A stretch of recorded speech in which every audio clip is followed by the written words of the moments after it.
Tingnan nyo guys. Sobrang pawis. Kasi hindi pa nga ako makatulog. Mga kasama ko dito tulog na. Kaloka. Maalim yung aso namin sa kapitbahay. Katakot. Yan. Tapos na siya mag-burp. Mag-milk. Tulog na yung mga kasama ko dito.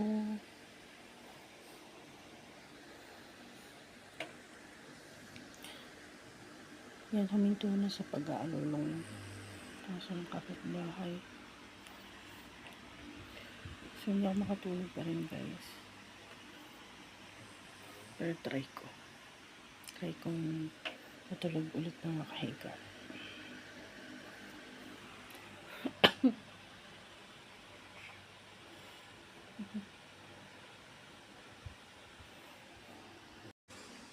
So, ayan guys.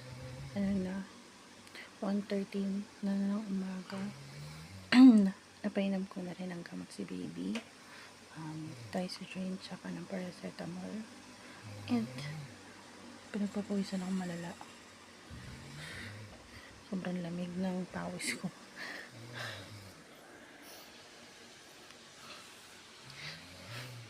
Tapos hinahapo na naman ako.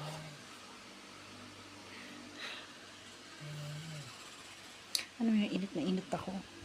Pero hindi naman mainit. Sobrang init na init ako guys. Ito may pinto na nakabukas. Nakakatakot. Sinitigawat ako. Ayun na, pinapawisan ako. Butil-butil. So, ilang araw na ako pinagpapawisan ng malamig. I don't know if this is right or this is wrong. So I think this is wrong. I have acid reflux. Pinapawisan ako. Kita niya ba? Diba? May maasim na naman tayo.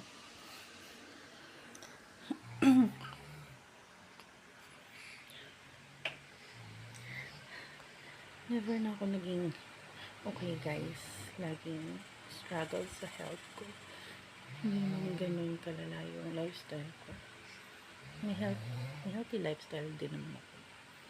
Meron din naman ako activity dito sa bahay. Wala. Kung kailan ako nag-30 and now I'm 31. Tsaka lumabas lahat ng sakit na to.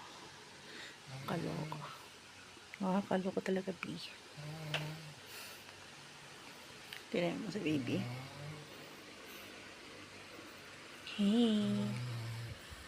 Ganda talaga ng anak ko. Yan, diba?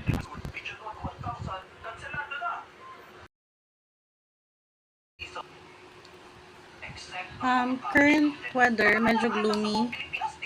Pero hindi pa umuulan. So, yan. Calming weather. So, anyway, mag-charge lang ako ng power bank. At itong cellphone ko, ito-charge ko na rin muna.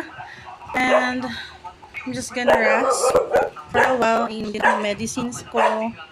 So, okay guys, ingat-ingat din kayo dahil papasok na daw si Bagyong 1. So, ingat sa mga tao, lalo sa mga nasa probinsya, malapit sa dam, malapit sa dagat.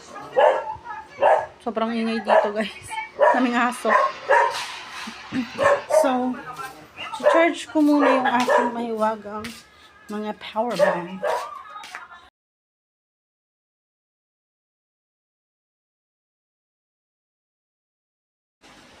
Good morning guys. So, it's Monday. Maulang Monday. Maulang morning. It's 7:32 in the morning. So, umuulan pa rin. Kagabi, linggo, diba? So, sobrang lakas ng hangin. Sobrang lakas ng ulan dito sa Pampanga. And then, on and off yung kuryente namin. brown out ng ilang minuto, tapos babalik. Tapos, ilang segundo, mawawala ulit. Tapos, siguro around 1 AM na bumalik yung ano namin, kuryente. And ngayon, ayan, umuulan. Umuulan pa rin. Hindi naman gano'n kalakas. May hangin ba? May hangin, pero hindi gano'n nakalakas.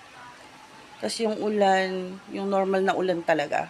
Hindi na siya yung kasing lakas ng ulan kagabi. Tumawag si Papa sa anak ko, sa panganay ko. Expect niya, gusto niya online kami agad.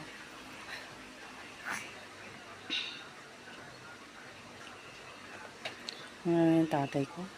Gusto niya kung ano yung masusunod. Gusto niya masusunod. Ewan. So anyway guys, wala pa akong matinong tulog kasi kagabi sobrang sakit ng katawan ko. Wala na akong hika guys. So normal na yung paghinga ko. And thank God, wala na rin yung acid reflux ko. So hindi ako kumain kagabi ng dinner. So nakakahinga na ako ng maayos. Tapos hindi na rin sumasakit yung sikmura ko. Nag-ano lang ako, maligamgam na Milo, which is better. Para lang magkaroon ng ano yung tiyan ko. So, wala akong kinain at all. As in. And hindi sinampong yung acid reflux ko na wala. So, ganun lang gagawin ko muna. Diet muna tayo, Tapos ito, tulog, tapos gigising. Ayan. Kislot ng kislot. Hindi ko alam anong problema nito guys. Hindi naman kinakabag. Hindi rin masakit ang tiyan. Hindi naman umiiyak, walang masakit. Yun lang siya. Dumidede naman siya. Malakas siyang dumede. Ba't ayaw ayan o. Ayaw matulog. Ayaw matulog. Yan. Kailangan pitikin ang kanyang tiyan para malaman kung ito ay kinakabags. So, ayan. Dinadalaw na ako ng antok. Dahil ko pa talaga addict, guys. Sa gabi ako gising. Sa umaga ako tulog. So, inaantok ako. Pero, paano ako makakatulog kung gising ito? Tulog ka na. Ayaw niya pa matulog, guys. So, anyway, nag-iisip lang ako. Baka oatmeal lang i-breakfast ko. Kasi yun lang ang pwede sa akin. So, yan. On the way na yung rider. So, lang ako ng Grab. Jollibee. For breakfast. Yun ang aming breakfast. Tinamad na rin kasi akong magluto. At wala akong maisip ngayon na lulutuin for breakfast. And, kakain ako. So, yun na yung parang pinaka food ko. So, sila Chicken Joy, ako burger steak. So, yun yung pinapagkain ko. And then later, siguro 1 piece bread na lang ang kakainin ko. Para hindi ako sumpungin ng acid reflux ko. Naipon-ipon na lahat, B.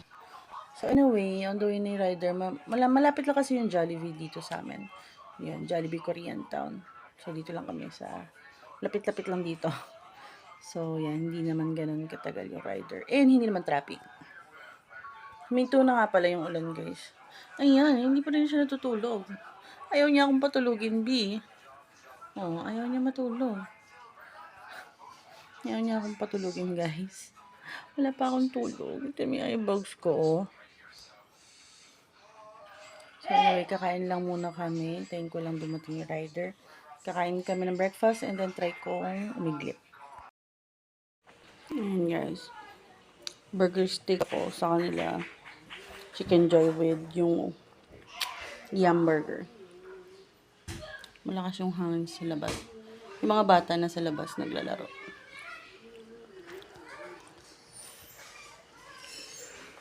Ayan. Kaya muna ako.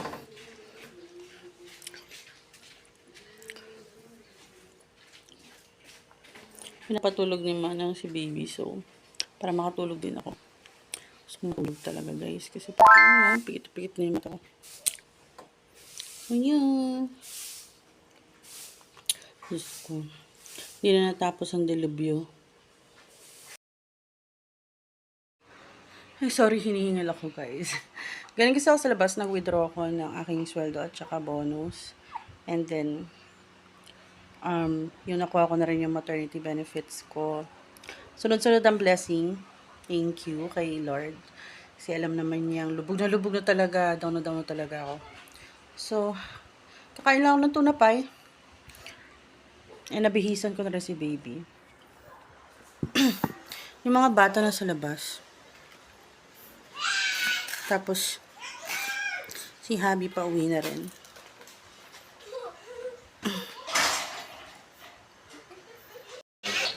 So, ayan guys. It's currently 10:27 in the evening. And yes, Taglish na naman tayo guys. So, gagamitin ko tong Winship Volcanic Mud. Yan. Binili ko siya sa TikTok. Ito, the gray, the pink, and the green. Ay, the green one. Hinihingal na naman ako guys. Asthma's attack. Again. Natake na naman tayo ng asthma. So, ayan, nanonood kami ng teleserye. Ang kamay nakalatag. So, maglalagay muna ako sa fast lock ko, guys. Ng volcanic mud. Hindi ko alam. Bigla na lang akong hinihingal. Tulog na ang mga yung si Kuya na EJ at saka si Bibi at saka si Habi. So, ako mag-beauty rest habang kumakain ng tempura at chichirya. Pag inubo kong ganito guys, ayan, tapos hinahapo kong ganito, hinihingal. Inaatake na naman ako ng asthma. It's either dahil madumi ang buong bahay or nakuha ko to sa labas. Kasi lumabas tayo kanina. Pag uwi ko, bigla na lang akong inubo. So, ayun. So, ayan guys, nakapag-apply na ako ng volcanic mud. Ayan. Babad ko lang siya sa mukha ko ng mga 5 minutes. Depende pag napasarap sa panonood.